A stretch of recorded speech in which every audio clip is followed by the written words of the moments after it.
Splendid Cartoon Yorùbá. Pákó àgùdà pákó. Pákó àgùdà pákó wọlé pẹ̀lú ṣe jẹun pákó.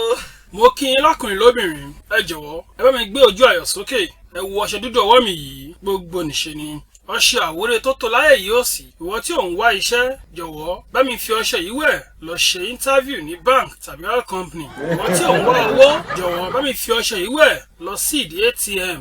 Ìwọ tí ò lórí ọkọ, jọ̀wọ́ bá mi fi ọṣẹ yìí wẹ̀ kí o wá post picture ẹ sí online. Ìwọ tí ò tí ì ra mọ́tò, ọ̀kadà ló ń gùn kiri, márúwá ló ń wọ̀ lójoojúmọ́ bí àfiṣe. Jọ̀wọ́ bá mi fi ọṣẹ yìí wẹ̀, ìyanu á ṣẹlẹ̀.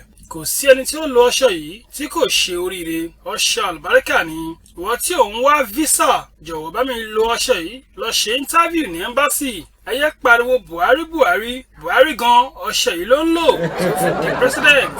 Èèlò la tà, 100 naira péré ni, ó ṣiṣẹ́ ju owó ẹ̀ lọ. Ẹbí Dangote léèrè, ẹ bèrè lọ́wọ́ Tẹ́dọ́lá, gbogbo wọn ni kọ́sítọ́mà wa.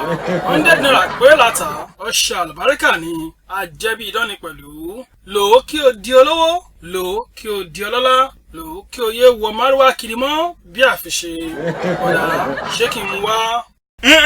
Mú nìní. Ó tì mú fún ni. Mú rí tàlá ni. Mùtátò ni. Tàlàsó ni. Tántálá ni. Tòǹgóló ni. Ṣé ti D'banj? Ó ti Don Jazzy ni. Irọ́ ni, D'banj ló ní tòǹgóló. Ẹjọ́ lẹ fẹ́ ro kílẹ̀ wá tà. Ronaldo ni.